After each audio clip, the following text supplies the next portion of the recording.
سمے رائنا کے شو India got latent اور اس میں ہونے والی بےہودگیوں کی ہمیں طے کرنا ہوگا کہ کامیڈی کے نام پر فحاشی کی اجازت کیسے دی جا سکتی ہے۔ اس شو میں گالم گلوچ تو ایک عام سی بات ہے، اور اسی شو میں والدین کے مقدس رشتے پر نازیبا اور شرمناک تبصرے کیے گئے۔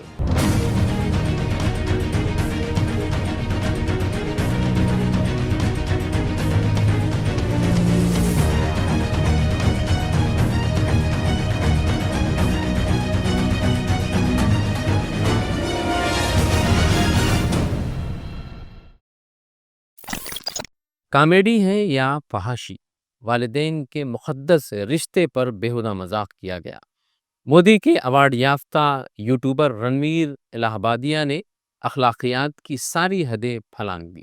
یہ وہی یوٹیوبر ہے جس کو بی جے پی کے بڑے بڑے لیڈروں نے انٹرویو دیا۔ بی جے پی کے نور نظر پوڈ کاسٹر رنویر الہ آبادیہ۔ ناظرین آداب، آپ دیکھ رہے ہیں ویوز آن نیوز اور میں ہوں زعیم الدین احمد۔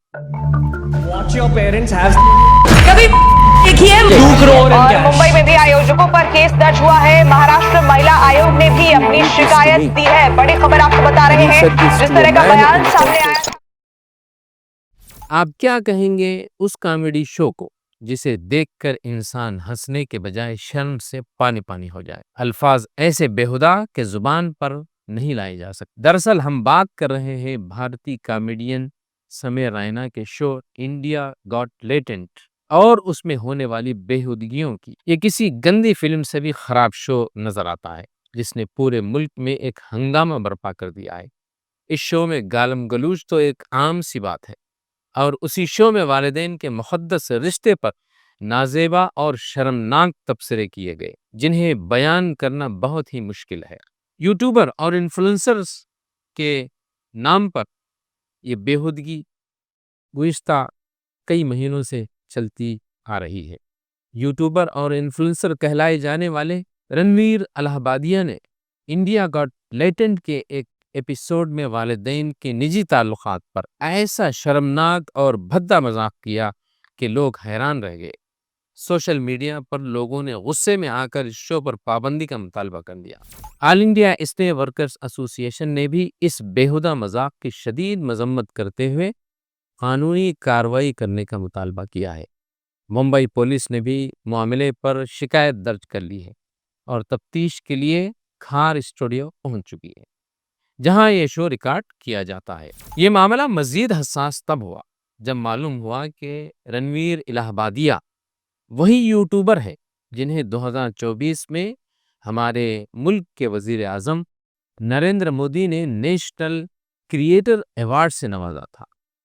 ان کی فالوئنگ کروڑوں میں، اور وہ بھارت کی مشہور ترین شخصیات کے انٹرویوز بھی کر چکے ہیں۔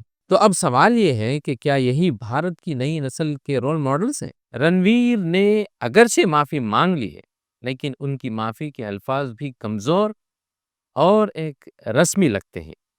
ان کا کہنا ہے کہ میرا تبصرہ نازیبا تھا، میں مزاحیہ نہیں ہوں، میں صرف معذرت چاہتا ہوں، مجھ سے غلطی ہوئی ہے اور میں خود کو بہتر بنانے کی کوشش کروں گا۔ مگر کیا ایک معافی سے اخلاقیات کی پامالی دھل سکتی ہے؟